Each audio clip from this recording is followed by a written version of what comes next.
Bhagavate Vasudevaya. Om Namo Bhagavate Vasudevaya. Om Namo Bhagavate Vasudevaya. Om Namo Bhagavate Vasudevaya. Narayanam Namaskritya. Narayanam Namaskrityam. Naram Chaiva Narottamam. Naram Chaiva Narottamam. Devim Saraswatim Vyasam. Devim Saraswatim Vyasam. Tato Tato Jayamudiraye. Jayamudirahe. Nashtaprayeshva Bhadreshu. Nashtaprayeshva Bhadreshu. Nityam Bhagavata Sevaya. Nityam Bhagavata Sevaya. Bhagavatyuttama Shloke. Bhagavati Uttama Shloke. Bhaktir Bhavati Naishtiki. Bhaktir Bhavati Nashtaki. I will first read the 35th text of the 25th chapter of the third canto of the Srimad Bhagavatam. I will only read the verse and the translation and not the purport because it's quite long, and I will be covering the purport also in the course of the discussion. Pashyanti te me ruchiranyam vasantah prasanna vaktrarunalochanani rupani divyani varapradani sakam vacham sprihaniyam vadanti. Srila Prabhupada's translation.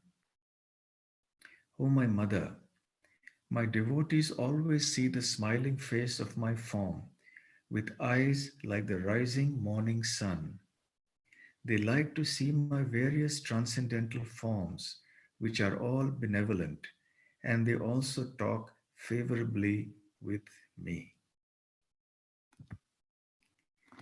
Om Ajnanatimirandhasya Jnananjanashalakaya Chakshurunmilitam Yena Tasmai Shri Gurave Namaha Shri Chaitanya Manobhishtam Sthapitam Yena Bhutale Swayam Rupa Kadamahyam Dadati Svapadantikam Vandeham Shri Guru Shri Yutapadakamalam Shri Gurun Vaishnavamscha Shri Rupam Sagrajatam Sahagana Raghunathan Vitam Tam Sajivam Sadvaitam Savadhutam Parijana Sahitam Krishna Chaitanya Devam Shri Radha Krishna Padam Sahagana Lalita Shri Vishakhan Vitamscha Nama Om Vishnu Padaya Krishna Presthaya Bhutale Srimate Bhakti Vedanta Swamin Nitinamine Namaste Saraswate Deve Gauravani Pracharine Nirvishesha Shunyavadi Paschatya Deshatarine Jai Shri Krishna Chaitanya Prabhu Nityananda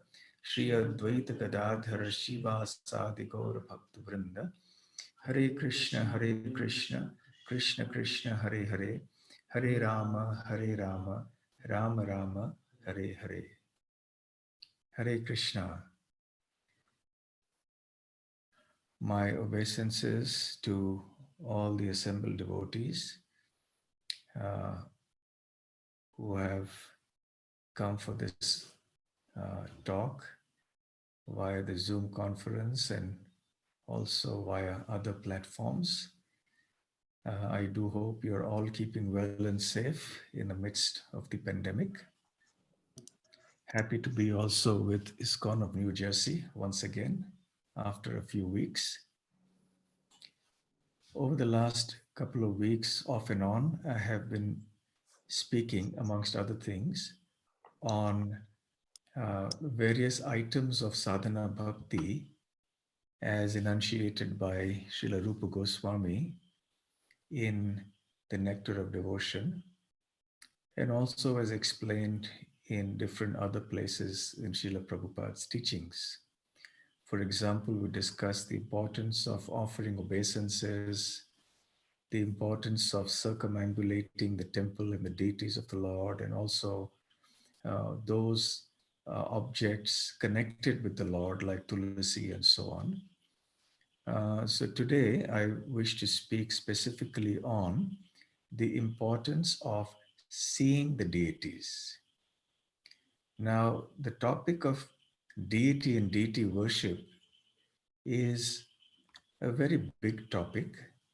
There is a lot that is said in the scriptures and in Srila Prabhupada's lectures and purports on the philosophy of the deity, what the deity is, and also the process of deity worship.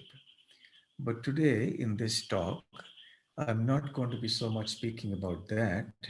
I will be focusing specifically on seeing the deities. Although, of course, naturally, there will be some references to the philosophy of the deity and deity worship, etc. So, um, among the other things that are mentioned in the scriptures, the importance of going to temples is very much there.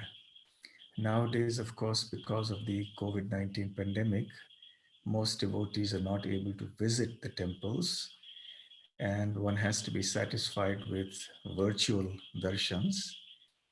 Of course, compared to virtual darshans, the physical darshan has its benefits because when one goes to the temple, one not only takes darshan of the deities, but one also gets the other benefits that come as a result of going to the temple, like association with the devotees and hearing Krishna Katha, offering various other types of services, and so on. So, actually, uh, in Vedic culture, it is a very important element to go to the temple for taking darshan of the deities. And there are many, many such ancient temples. For example, in Vrindavan, we will find many temples where large numbers of devotees go to take darshan of the deities in a very devotional mood.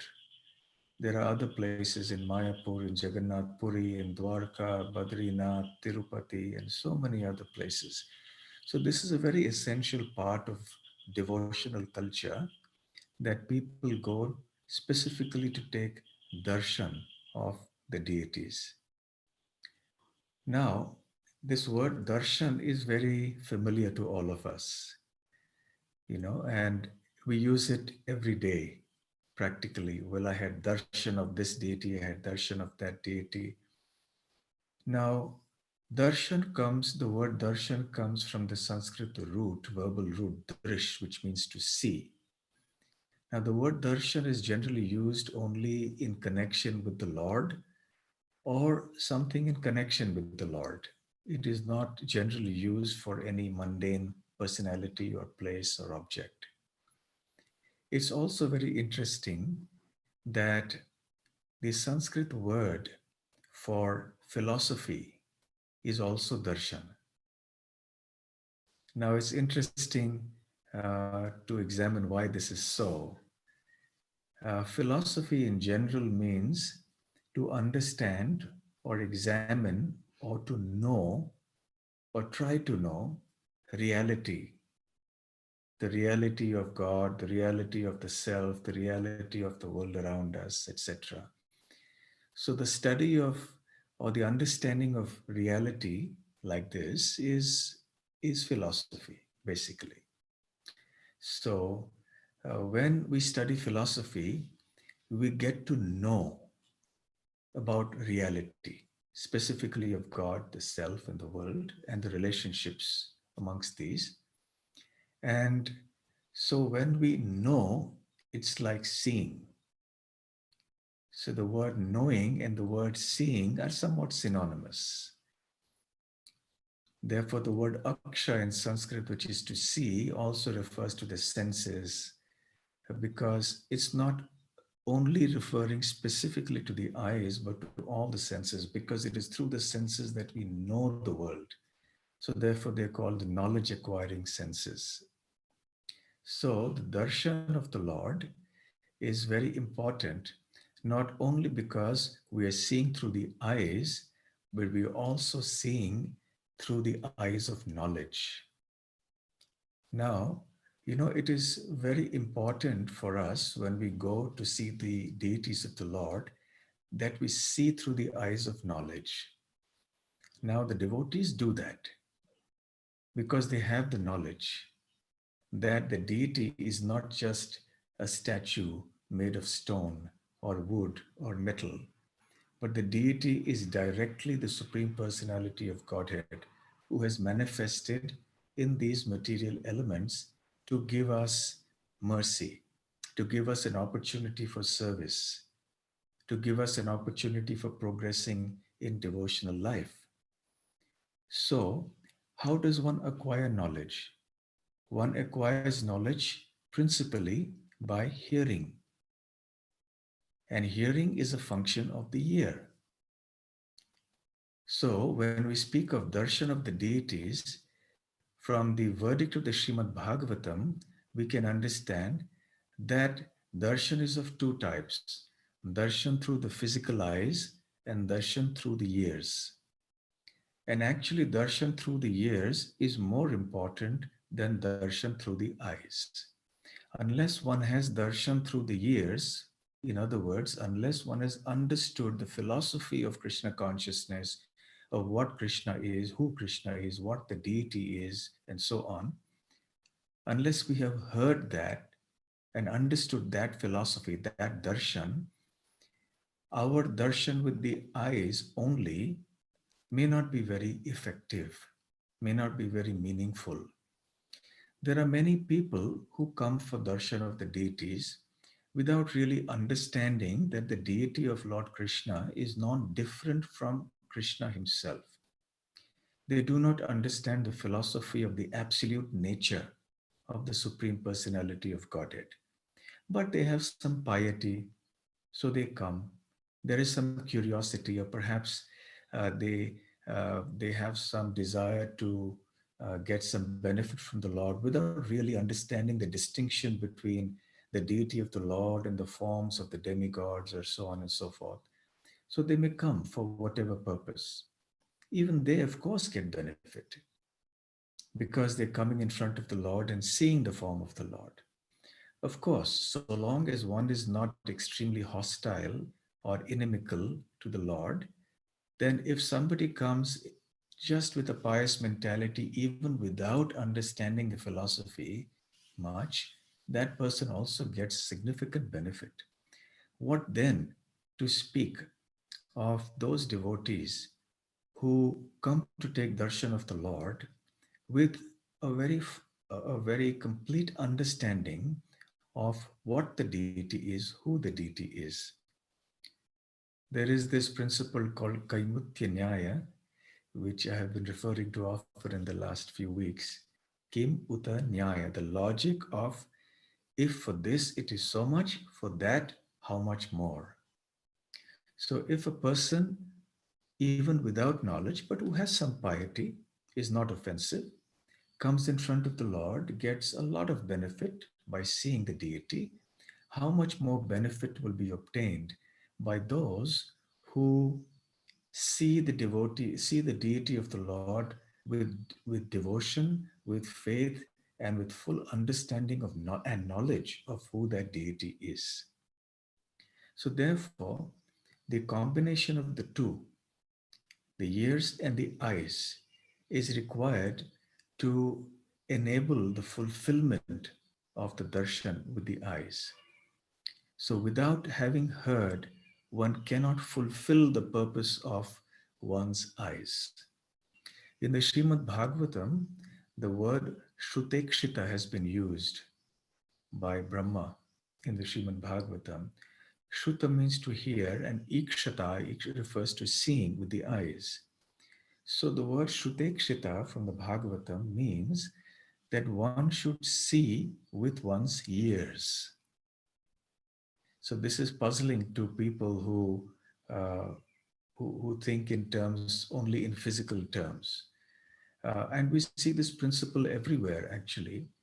I give this example often that when we go to a doctor and the doctor is looking at our x ray or perhaps at a CT scan or at the blood test reports or something, then the doctor is able to understand something that we as lay people can't understand. When we look at an X-ray, perhaps we just see, we don't know what we're looking at. There's just some blob somewhere, or some patches of white and black. We really can't make any sense of it. But when a qualified doctor looks at that X-ray or that blood test report, it makes a lot of sense. Then the doctor is able to understand what's wrong with us. So both the doctor and we are looking at exactly the same documents, the same films, but it doesn't make sense to us, and it makes a lot of sense to the devotee, to the doctor. So is it that the doctor has some physical, his physical eyes are superior in some ways, using some kind of eyeglasses which are special or something like that? No, it's just that the doctor has heard, has utilized the years to gain knowledge. Of course, the doctors also utilize the years to read the books, but principally the doctor has gained knowledge. And now, when the doctor looks at those films, those reports, then the doctor sees something that we don't see because there is knowledge backing that physical seeing. So, similarly, when the devotee takes darshan of the Lord, there is a philosophy, there is an understanding that backs that act of seeing with the physical eyes. And with that knowledge, with that process uh, of hearing comes faith, which gradually evolves into devotion. So, as the devotee progresses in the process of hearing Krishna conscious about Krishna and in physically seeing with the eyes, the two act conjointly to create a very wonderful phenomenon in which the devotee then experiences a very personal, loving reciprocation with the deity. For a non devotee of any kind, this kind of reciprocation doesn't exist to that degree. Srila Prabhupada does mention that even if one is a devotee, and I'll be reading some of those quotes as we go along, I'll be reading quite a few quotes actually today from Srila Prabhupada's books. So even a non devotee feels some kind of inspiration or feels very nice upon seeing the Lord. So then, when a devotee who is equipped with knowledge and faith and devotion sees the Lord, then how much more of a reciprocation happens, which non devotees cannot understand. It is only when one is advanced in Krishna consciousness, Srila Prabhupada says at one place, that one can stand and look at the deities for a long time. Otherwise, it is not possible. One gets bored. One is standing in front of the Lord and just looking, and what does one think? If one doesn't understand that this is directly the Supreme Personality of Godhead, then one very quickly moves away from the deity in terms of one's vision or one's attention. One may have a flickering darshan and just move on. I can speak from example in our temple in Vrindavan. The darshan opens at 8:30, and that is right midway through the Srimad Bhagavatam class. The devotees are all assembled in the temple hall, and there's a lecture going on.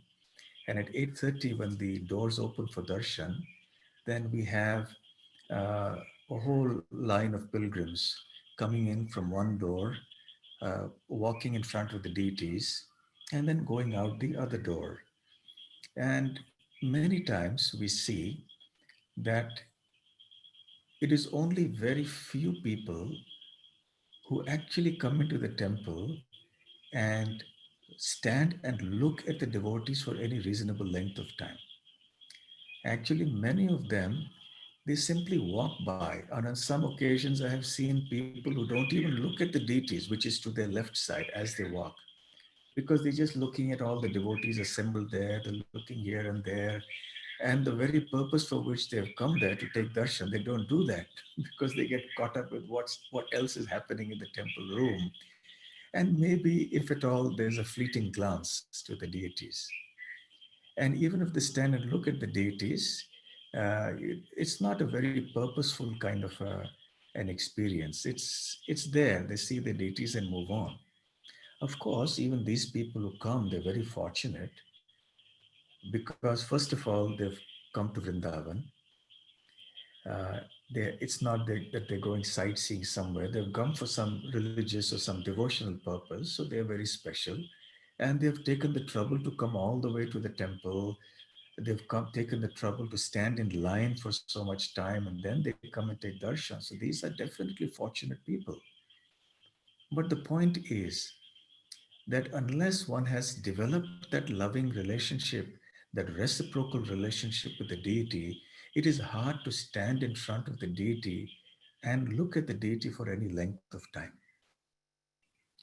So I remember one time I was standing in Vrindavan and taking darshan of the deities, and there was another devotee who was taking darshan. So he had been taking darshan for quite a while. So another person who was walking by, he tapped him and asked him that I've been seeing you standing here for such a long time. What are you seeing? What do you what are you thinking of when you're standing and looking at the deity? What is it that your mind is engaged in at this time? A very important question, definitely. But it's something that gradually evolves as devotees um, practice seeing, practice the two types of darshans, the darshan through the ear and the darshan through the eyes. So these are the two principal purposes for which one goes to a temple, to experience these two types of darshans. We go there to see the deity of the Lord with our eyes, and we also go there to hear from the Bhagavad Gita and the Srimad Bhagavatam. Then our darshan will be complete and perfect. So, uh, I want to quote from one letter that Srila Prabhupada wrote to one devotee. Quote, remember that Krishna is personally present in the temple. He is kindly presenting himself before us in a way that we can handle him. That is his mercy. Otherwise, he is unapproachable. Unquote. So, what Srila Prabhupada is saying here is that when we go to take darshan of the deities in the temple, we must remember, we must remember that it is directly Krishna who's standing here on the altar. Remembrance is called smriti. So the Bhagavatam, the Puranas, these are smriti shastras. And the Upanishads and so on, they call the shrutis, which we hear. The Bhagavatam is called smriti because you remember what you have already heard. So you can't remember something that you have not heard or experienced. So when Srila Prabhupada says that you remember that Krishna is the Supreme Personality of Godhead directly standing on the altar, he implies that we must have also heard before about it. So in our darshan with the physical eyes, we are also remembering what we have heard about Krishna being the Supreme Personality of Godhead, about the deity being directly that Supreme Personality of Godhead. So when we take darshan, we keep in mind that the Lord is non-different from the deity. As we hear in the case of the Sakshi Gopal pastime, Pratimanahitumi Sakshat Rajendra Nandana. My dear Gopal, you're not just a statue. You are directly the son of Nanda Maharaj in Vrindavan. In the third canto, the 25th chapter, in the next verse to the one that I just read, I read text 35 at the beginning, and in text 36, um, Srila Prabhupada says here in the purport about the third class of devotee. Srila Prabhupada talks about the three types of devotees, the topmost devotees, the intermediate devotees, and the neophyte devotees.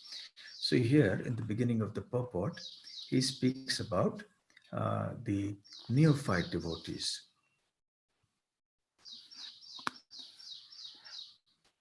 Quote, even the third class devotees are liberated souls. It is explained in this verse that although they do not have knowledge, simply by seeing the beautiful decoration of the deity in the temple, the devotee is absorbed in thought of him and loses all other consciousness. Simply by fixing oneself in Krishna consciousness, engaging the senses in the service of the Lord, one is imperceptibly liberated. Unquote. This phrase, imperceptibly liberated, is also used by Srila Prabhupada later on in the purport. Again, quote, even the third class devotee, one who is not advanced in knowledge of the absolute truth, but simply offers obeisances with great devotion, thinks of the Lord, sees the Lord in the temple, and brings forth flowers and fruits to offer to the deity, becomes imperceptibly liberated. So twice in this purport, Srila Prabhupada says, he uses this phrase, imperceptibly liberated. So even a neophyte devotee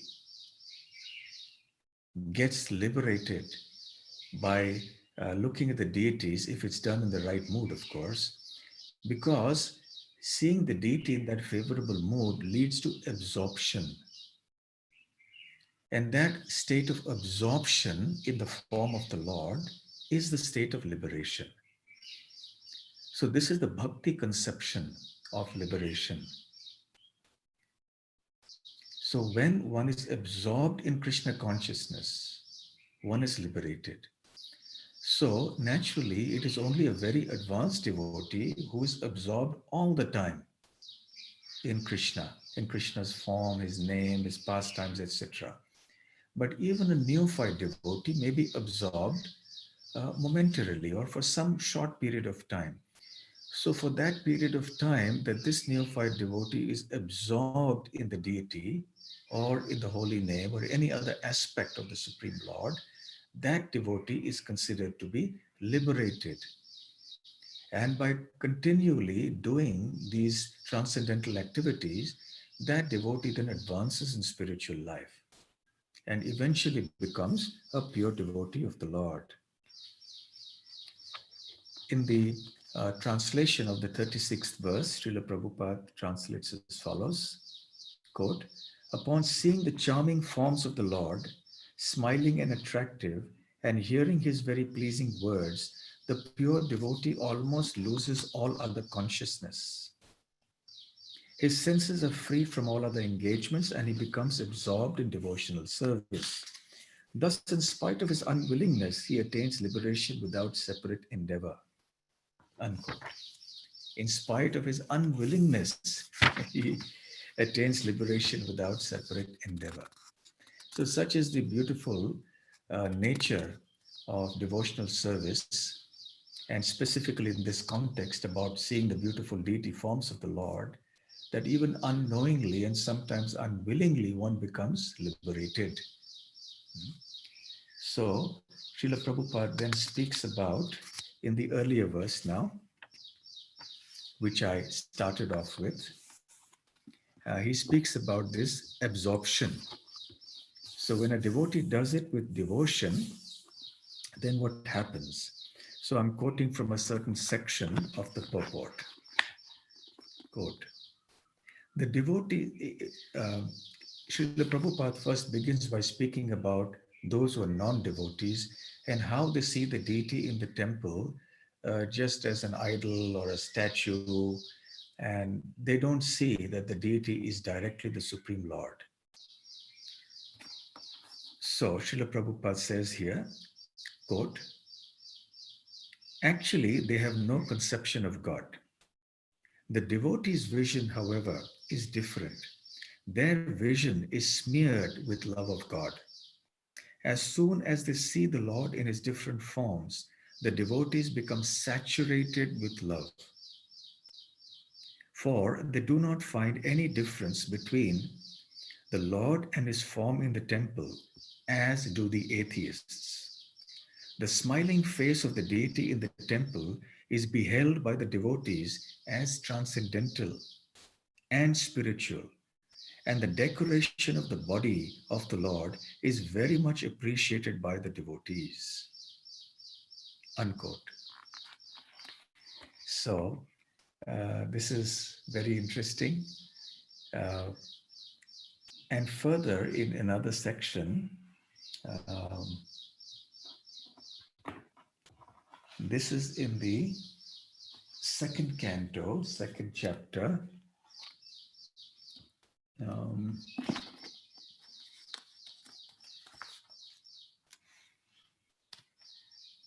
yes, Srila, in the chapter 3, text 23, a small section of the purport, Srila Prabhupada says, quote, visiting the temple of a devotee and looking at the profusely decorated forms of the Lord, well dressed in a well decorated, sanctified temple, naturally infuse the mundane mind with spiritual inspiration. Unquote. So basically, even if one is not a devotee, one becomes infused with spiritual inspiration upon taking the darshan of the Lord, and all the more so when one is a faithful, loving devotee of the Lord. So one experiences uh, spiritual inspiration. One is infused, Srila Prabhupada says here with that. And continuing in the purport that I was reading earlier from the verse we read at the beginning, I'll read another section of the purport. There are different procedures and rules and regulations which are followed in the temples of Vishnu. And devotees go there and see the deity, the Vigraha, and spiritually enjoy the form because all of the deities are benevolent. The devotees express their minds before the deity, and in many instances, the deity also gives answers. But one must be a very elevated devotee in order to be able to speak with the Supreme Lord. Sometimes the Lord informs the devotee through dreams. These exchanges of feelings between the deity and the devotee are not understandable by the atheists, but actually the devotee enjoys them. Kapila Muni is explaining how the devotees see the decorated body and face of the deity and how they speak with him in devotional service. So, very interesting. Because the devotees don't see the deity only as the statue, they see him directly, Sakshat Brajendra Nandana, as directly the son of Nanda Maharaj. So they look at the deity as is the reality, that the Lord is directly standing in front. And those who are elevated in devotional service will actually be able to speak with the Supreme Lord in this way. We, of course, know of many of our acharyas who did that. We've all heard the pastime of Srila Sanatan Goswami having these conversations with his worshipable deity, Madan Mohan, formerly Madan Gopal, and how Madan Gopal remonstrated with or objected, had some complaints that Sanatan Goswami was feeding him, very meager meals, very frugal meals, and he wasn't even putting salt in the chapatis. And Sanatan Goswami replied that I'm just a wandering monk, uh, and I just go and beg, and whatever I get, as a result of my begging, I cook something and offer. So I don't have all these things now. If you want it, you'll have to supply it yourself. And today you're asking for salt, tomorrow you'll ask for sugar, and who knows what else you'll start asking as the days go by. So this kind of an interaction or a reciprocation is not something we can artificially imitate, but it is a source of great inspiration for us. That this is where we should be trying to head. This is our direction. If our devotion increases, we may or may not have it at the current time, but we know that this is what the process of devotional service and specifically in the relationship with the deity leads to if we continue on this path. There is one devotee in the Sri Sampradaya, offhand I forget the details of that pastime and the name, but this devotee once told the Lord, when he was informed that he would very soon he would be reaching Vaikuntha and he had attained the perfection of his life, and he warned the Lord that if in Vaikuntha you don't look like exactly like the way you do here in the temple, I'm not going there. I don't want to go to Vaikuntha. Many times the devotees ask the question when we look at the deities, does Krishna in the spiritual world look exactly like this? Yes, he does. Because when our devotion increases, then we will see the deity in ways that perhaps do not conform to exactly the way he looks to the physical eyes. Because with the greater the devotion, the way we look at the deity also will change. When Chaitanya Mahaprabhu used to see the deity of Lord Jagannath, he used to often see not only Jagannath, but he would see Krishna standing in the threefold bending form playing on the flute as Shyama. So, anyway, the point is that such intimate interactions between the devotee and the Lord do happen. Um, okay, we have some time, yeah? Okay. So, what I'd like to do is, I'd also like to read from the Nectar of Devotion, which is really such a wonderful text because not only does it give us very practical things to do and not do, but it also gives us the proper mood in which we can do that and speaks about many other wonderful things which are inspirational.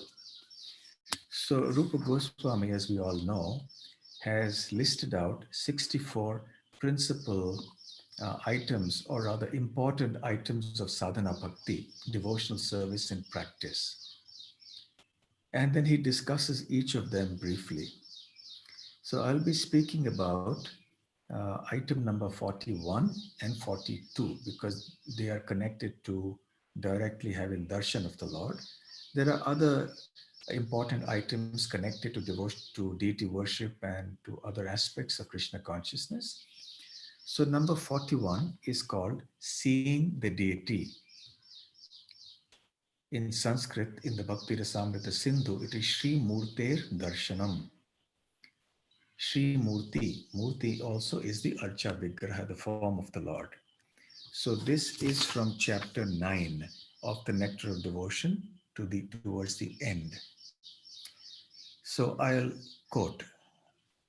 In the Varaha Purana, there is a statement praising the seeing of the deity of Sri Krishna in the temple. A devotee says there, quote, "My dear Vasundhara, any person who goes to Vrindavan and sees the deity of Govinda Dev is free from the courthouse of Yamaraj and is allowed to enter into the highest planetary system in which reside the demigods." Unquote.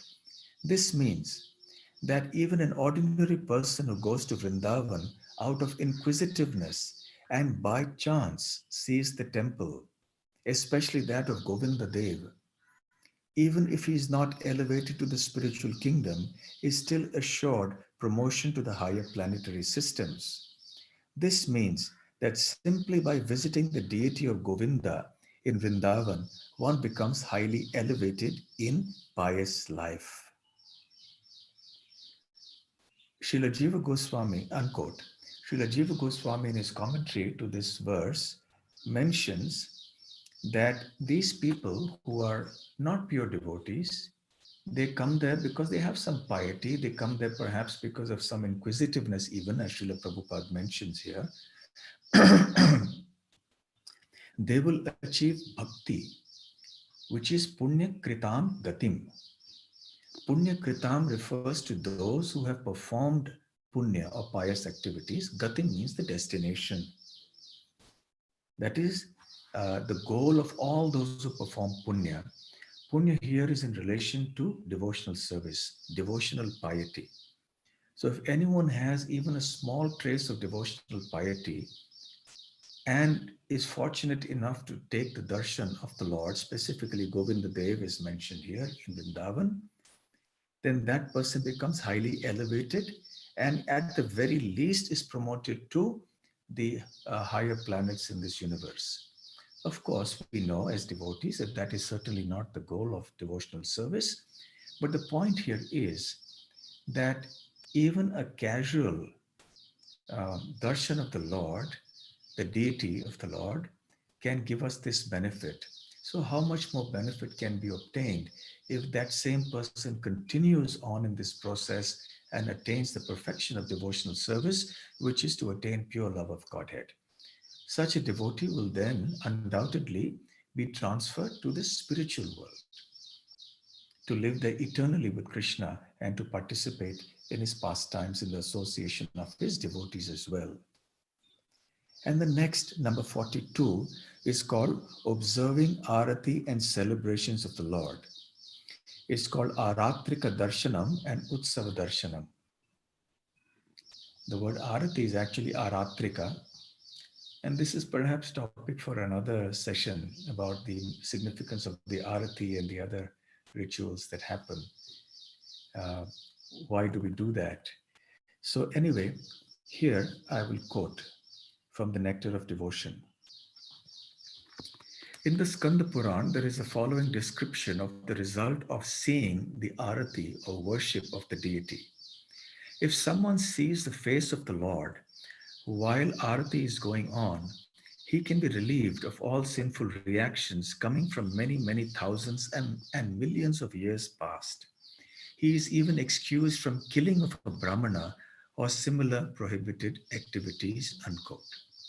As we have already explained, there are different ceremonies to be observed, such as the birthday of Krishna, the birthday of Lord Ramachandra, the birthday of some prominent Vaishnavas, the ceremony of Jhulan Yatra with the Lord sitting on a swing, and Dol Yatra, the Lord's activities in the month of March.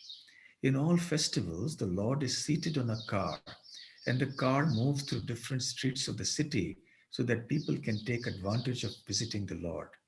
In the Bhavishya Purana, it is said, in such a ceremony, if even a chandal, the dog eater, simply out of curiosity sees the Lord in the cart, he becomes counted as one of the associates of Vishnu. In the Agni Puran, it is stated, any person who in gladness sees the worship of the deity in the temple will obtain the results of Kriya Yoga, which are described in Pancharatra scripture. Kriya Yoga is a system of practice much like practical devotional service, but it is especially meant for mystic yogis. In other words, by this gradual process, the mystic yogis are eventually elevated to the devotional service of the Lord. Unquote. So we might ask the question, why are all these things stated in the nectar of devotion? You know, elevation to the higher planets, you get the results of Kriya Yoga, and so on and so forth. The idea being that there are many injunctions in the scriptures which are intended for varieties of people. It's not that everyone who reads the scripture is a faithful devotee of the Lord. There are others who are followers of other paths, like of Ashtanga Yoga or Karma Yoga or this or that.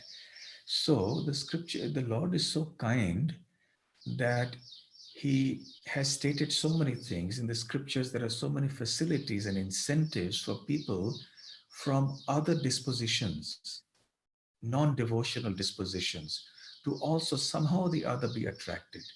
So some kind of a lure, so to speak, is also presented to these yogis and jnanis and karmis and so on, that somehow or the other you come and take darshan of my deity in the temple and you will get such and such benefit. But of course, the Lord is tricking them in a sense, because by somehow or the other inducing them to come to the temple and take darshan of his deity, he is actually enabling them to gradually come to the path of pure devotional service. And as a result of that, eventually they will attain the perfection of life, which is pure Krishna consciousness. So when we go to the Lord, therefore, one should gaze at the Lord with great devotion. Uh, and generally, as Srila Prabhupada explains um, at several places, one begins by taking darshan of the lotus feet of the Lord, and one gradually moves up to the lotus face of the Lord. The form of the Lord is sometimes compared to the Srimad Bhagavatam. So the different cantos represent the different parts of the Lord's form. So the 10th canto specifically refers to the beautiful lotus face of the Lord. And in the 10th canto, we find the Rasa Leela. So Srila Prabhupada cautions that one should not directly read the Rasa Leela. One should go from the start from the first canto, move gradually upwards, understand the philosophy properly, the darshan, the philosophy, the darshan through the years, and then one will be able to understand the Rasa Leela in the proper way. So, just as one begins the darshan of the deity of the Lord from the lotus feet and gradually moves up and then comes to the beautiful lotus face of the Lord. So, this analogy is also there in the second canto of the Srimad Bhagavatam.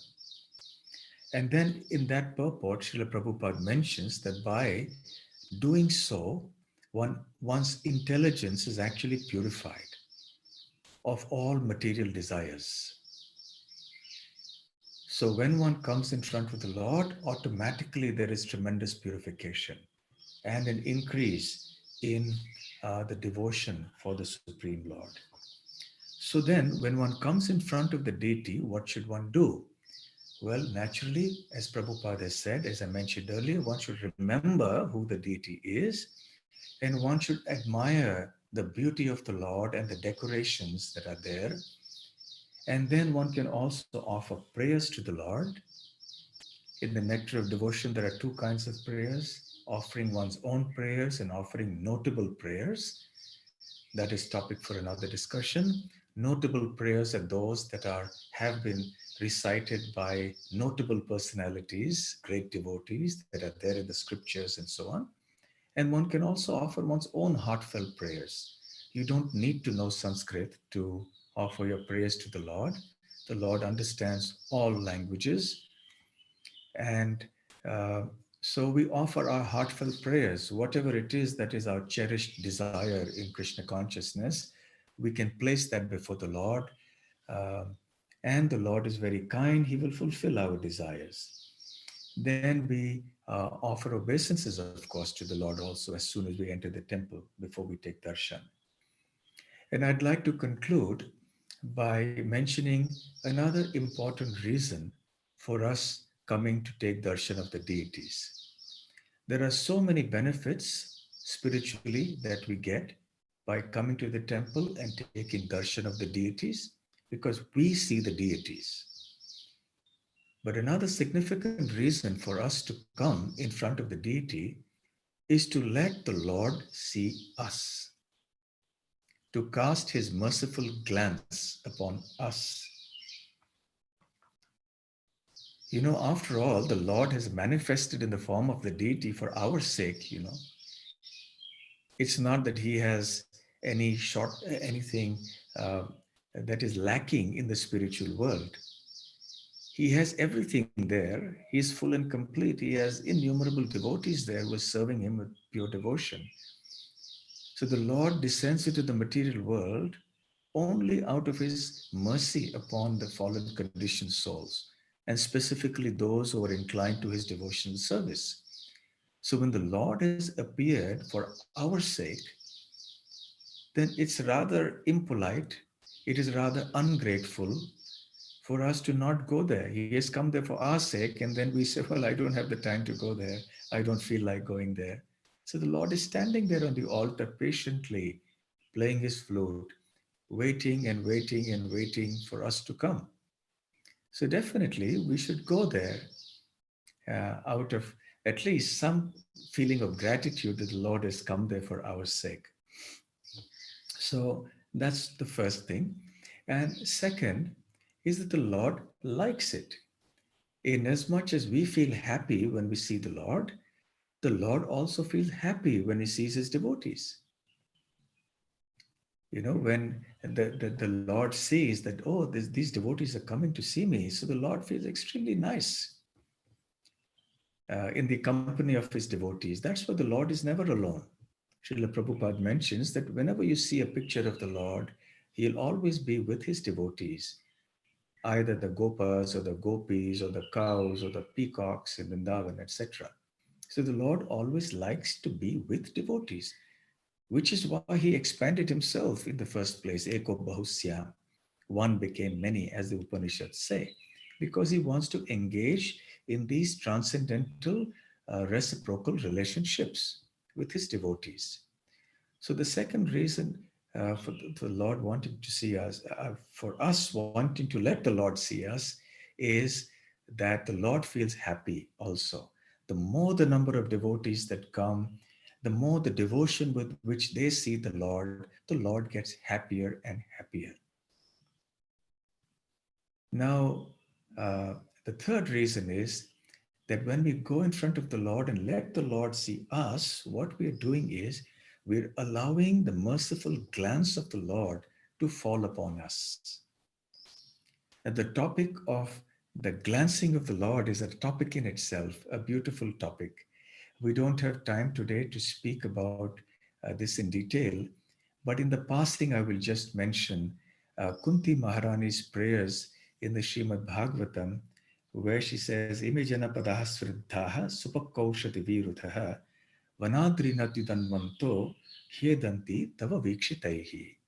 I was referring to this verse yesterday in another program as well, where Kunti Maharani prays to Krishna and says, My dear Krishna, the opulence of nature here, the rivers, the mountains, the pasturing grounds, the forests, the fields, the villages, the towns, everything is flourishing.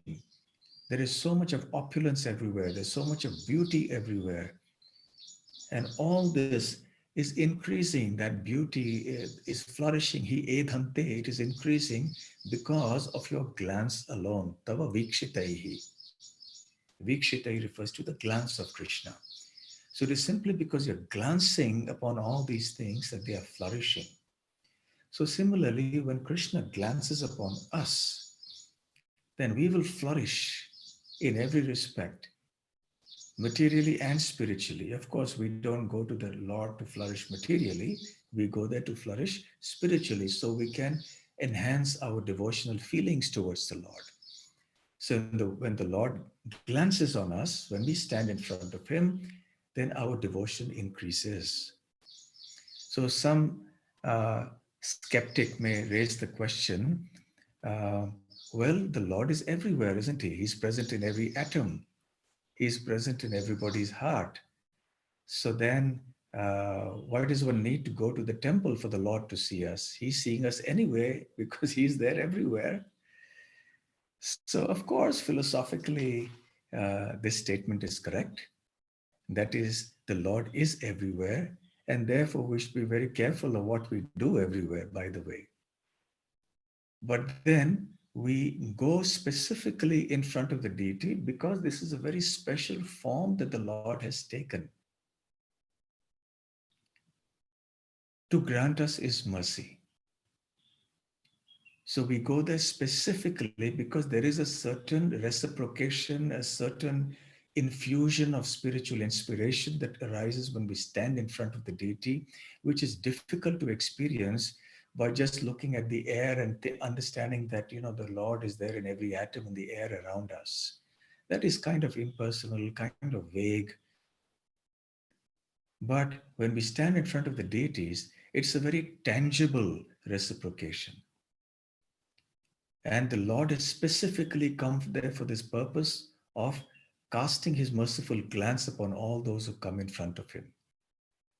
So, therefore, we go to the deity not just for us to see the deity, but also for the Lord to see us. Then the Lord feels very happy, and we also feel very happy and experience transcendental enthusiasm in Krishna consciousness. So it is exactly 6:30 my time. So 9 o'clock your time. So I will stop here. Uh, Thank you all very much. Srila Prabhupada ki jai, Hare Krishna. Hare Krishna. And my obeisances once again to all the devotees and especially the senior devotees who may be here. I can't see all of you. I don't know who else is here, but Hare Krishna. Hare Krishna. We have His Holiness Jayadvaita Swami Maharaj here in Towaco, Okay. among, My obeisances, Maharaj.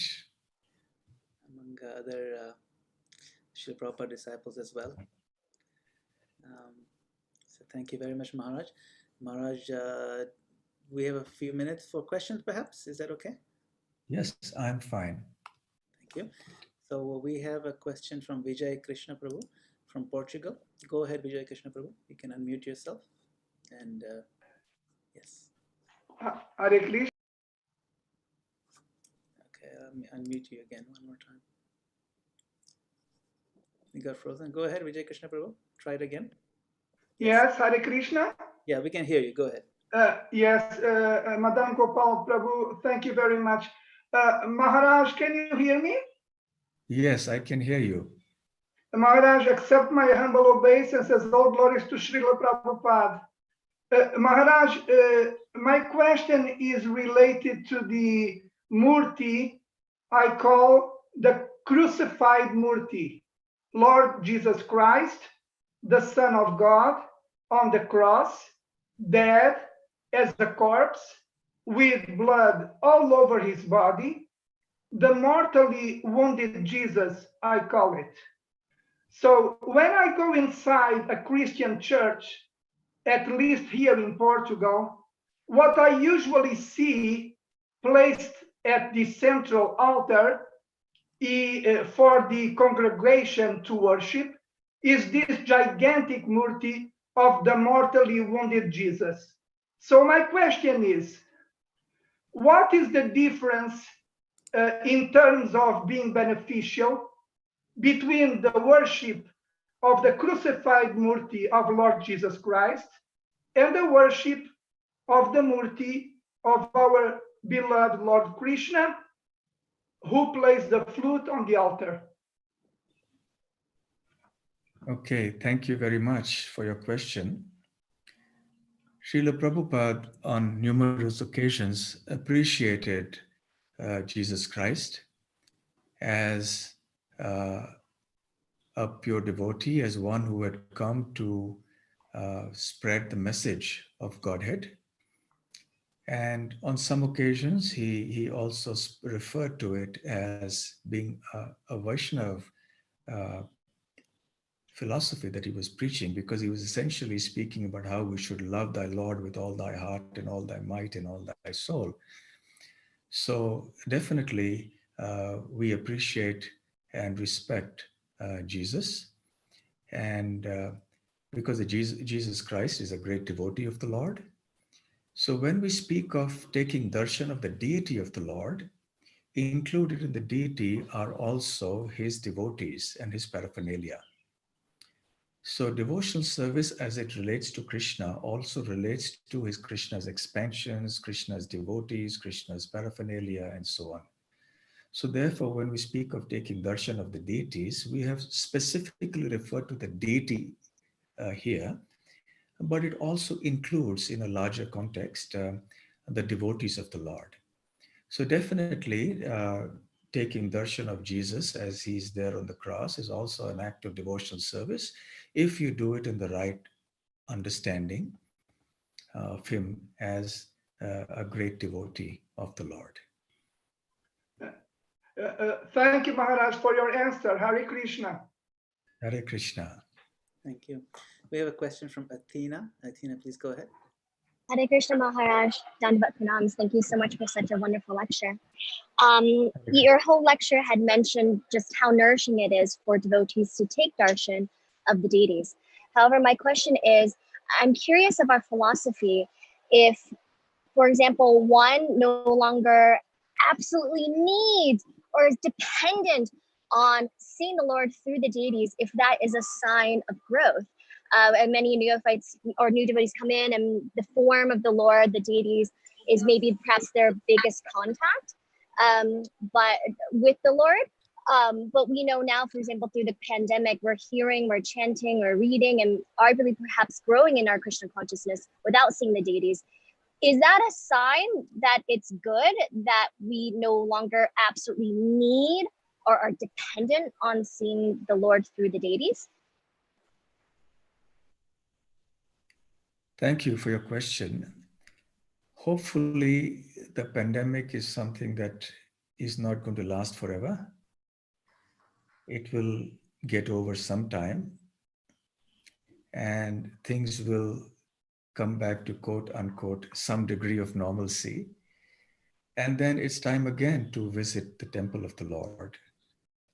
Now, yes, in the times of this pandemic, because we are not able to go to the temple and we are forced to stay home or in the temple, in the ashram.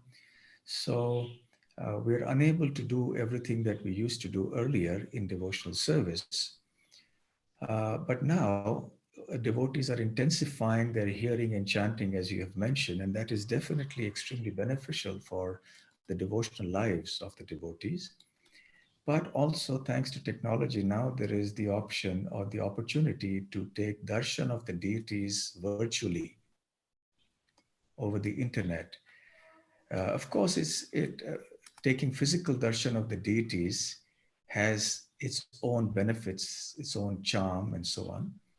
But we can take darshan of the deities virtually, wherever you are in your home. You can, and nowadays every temple, broadcasts this via internet. So you can take the darshan of deities there also. At the end of the day, the purpose that the Lord is manifested in the form of the deity is to assist us, or is to mercifully propel us on the path of devotional service ahead. The primary process now in Kali Yuga is to chant the holy names. And these are all supporting processes, but they're still very important. And which is why Rupa Goswami has enunciated these 64 principles, and of them, he has mentioned the 5 that are most important. Sadhu Sangha Nama Kirtana Bhagavata Shravan Mathura Vasa Shri Murtira Shraddhaya Sevana, which means the association of devotees, the congregational chanting of the holy names, the hearing of Srimad Bhagavatam, residing in Vrindavan or in a place which is equivalent to Vrindavan, and worshipping the deity of the Lord. These 5 are considered to be the 5 most important principles of devotional service, of sadhana bhakti for us. So even though the chanting of the holy names is the primary means for attaining pure devotional service in this age, we should also take help of these other principal means, like hearing Srimad Bhagavatam, taking the darshan of the deities, etc. When it is not possible to go to the temple, then fine, we are doing it from our home, we are hearing, we are chanting, and that must continue. But where the opportunity exists, then definitely we should go to the temple to take darshan.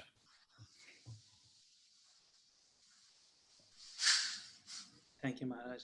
We have Shamkun Prabhu as well, Shamkun Prabhu, and then followed by Shamkun Prabhu, Yashoda Dalal Prabhu. Hare Krishna Maharaj, Hare Krishna Maharaj, Dandat Pranam, all goes to Prabhupada. Thank you, Maharaj, for a wonderful class. So Maharaj, I have a 2-part question, and maybe these questions are not related, but you mentioned that the taking darshan of the deities both through eyes as well as ears is very important, right? Philosophically understanding also. Yet in ISKCON, we seem to be focused, we focus a lot on Sringar, like the darshan of the deities. Like our Sringar in ISKCON deities is considered probably one of the best among all the temples, right? So many times we see that when people come to take darshan, they are attracted to the external beauty of the deities rather than understanding the deities are the supreme personality of Godhead. So I was wondering, when Prabhupada established this standard, was it meant that, okay, at least people will get attracted to the external beauty of the deity first, and hopefully one day they will understand the philosophically? So that is something I want to understand. And the second part of the question I have, Maharaj, is, I mean, taking darshan. Yeah. The first one, and then we'll Yes. come. Sure. So, well, as I read out certain quotes here, that the wonderfully decorated forms of the Lord in the temples are beneficial for pure devotees and also for neophyte devotees. Those who may not have a good understanding of the philosophy are also enormously benefited, because when they come in front of the Lord and they gaze at the beautifully decorated forms of the Lord, they feel a sense of spiritual inspiration. So, the decorations of the Lord is done for many purposes. One is for the devotees who are decorating the deities, it is their act of seva for the Lord. It is their expression of devotion to the Lord. So the devotees who decorate the deities are doing it, because they like to serve the Lord in that way. Secondly, the devotees who come there to see it, the deities look even more gorgeous and resplendent and beautiful. So the devotees who are seeing it, they feel very happy, they feel more inspired. And it encourages them in their Krishna consciousness, it increases their devotion. For new people, it also attracts them. And as you rightly said, yes, it is a fact that the deities in ISKCON are unmatched. And this is accepted by many people who come. I've heard many people commenting like this, that the deities here are unparalleled. The deities being beautiful, the kind of level of decoration, etc. And many times in the purports of Srimad Bhagavatam and also here in Nectar of Devotion, we will find Prabhupada using words like gorgeously decorated, beautifully decorated. So this phrase appears many times. So it is definitely helpful for all categories of devotees. Thank you, Maharaj. And the second part of my question is, Maharaj, taking darshan of deities is so important for all of us, especially for devotees, right? But yet under certain circumstances, right, when we need the most, for example, if there is a death in the family or something, we are forbidden from going to take the darshan. So I was wondering, why is that when we need the most, that we are not allowed to take darshan of the deities? That is because there has to be a certain code of conduct within a temple. The temple is a place where the Supreme Personality of Godhead is residing. And one should go there only when one is in a fit condition to go in front of the Lord. Even when we go to see a very important person, let's say you're going to meet the president or the prime minister or, a very, very important person, you would go in a presentable way, right? You would dress yourself carefully so that, you feel yourself fit to appear in front of that person. One will not go sloppily dressed, so one goes very carefully with the understanding that one is going to a very important personality. So all the more so for the Supreme Lord in the temple. So therefore one is expected to go to the temple only after one has bathed and one is dressed in fresh clothes and one is not contaminated. So there are different considerations of contamination, uh, which we won't go into now. Just for brevity, I will say that when there is a death in the family, that is one of the situations when one is considered to be contaminated.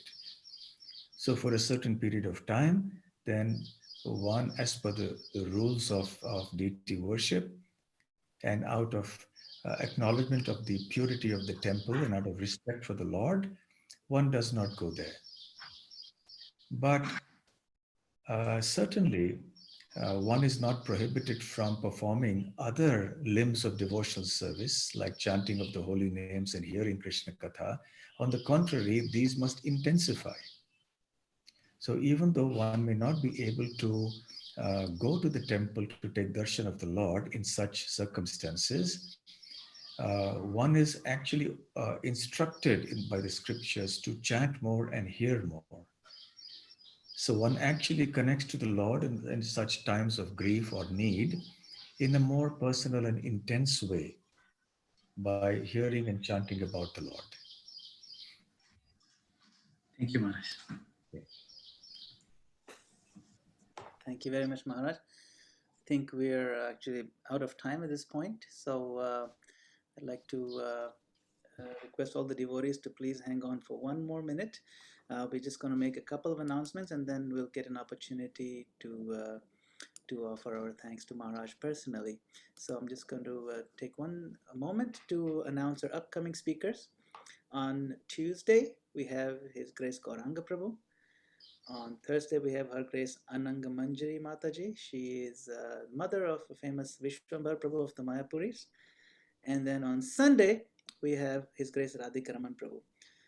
And of course, on Mondays, Wednesdays, and Fridays, we have His Holiness Jayadvaita Swami Maharaj broadcasting live from Towaco on the second canto as part of the continuing lecture series. So with the exception of Saturday evenings, we have programs every evening in the US. Of course, you can join from anywhere else at the same time every evening. So thank you very much for joining. We appreciate your attendance and your kind participation. And most of all, thank you so much, Maharaj, for taking out your time. It is incredibly enlivening and just so joyous to the heart to hear this katha. So I would like to request His Grace Neelmani Prabhu, our temple president, to offer a final word of thanks before we opening up to everybody else. Go ahead. Hare Krishna Maharaj, my Dandvat Pranams. Thank you so much for a wonderful class. Maharaj, I just wanted to observe that, in Towaco Temple, I think the last 3 weeks or 4 weeks, we have started just very limited darshan of the deities, just for 1.5 hours on Sundays, afternoons by appointment and everything. And it's very nice to see many, many devotees taking advantage of that, coming and really appreciating the opportunity, especially after several months of not being able to have direct darshan of the deities. Many devotees are, and gradually more and more devotees are coming for darshan. So it's very gratifying to see. And I just also wanted to observe, the number of times you discussed this idea of having darshan virtually through webcams and photographs and things, other technology versus a live darshan, and how much difference it is. And I was just thinking, if we had someone who was a really loved and dear person, we may see their photograph or we may see a video of them, but the experience of being right in front of them face to face is nothing akin to seeing the video or the photo. And I know many of our devotees are experiencing that. So thank you for sharing that, and raising the importance, and just encouraging all of the devotees on the line too, that if we have this opportunity for a limited darshan, we should be very grateful and take full advantage of having that opportunity to come to the temple, see the Lord, let the Lord see you, and the limited association we can have with the other devotees. So thank you so much, Maharaj, for that wonderful class. Hare Krishna. Thank you very much. Hare Krishna. Srila Prabhupada ki Jai. jai. Gaur Premanande. Hare Hare Krishna. Thank you. Thank you, Maharaj. Hare Krishna. Hare Krishna. Hare Krishna. Hare Krishna Maharaj. Hare Krishna. Hare Krishna Maharaj. Hare Krishna Hare Krishna Maharaj. Maharaj. Thank you. Thank you for everything. Hare Krishna. Thank you so much. Very nice. Wonderful lecture. Thank you so much, Maharaj. Hare Krishna Hare Maharaj. Krishna. Maharaj. Hare Krishna. Thank you, Maharaj. Hare Krishna Maharaj. Maharaj. Maharaj, lots of love from Portugal. Hare Krishna Maharaj. Hare Krishna. Haribo.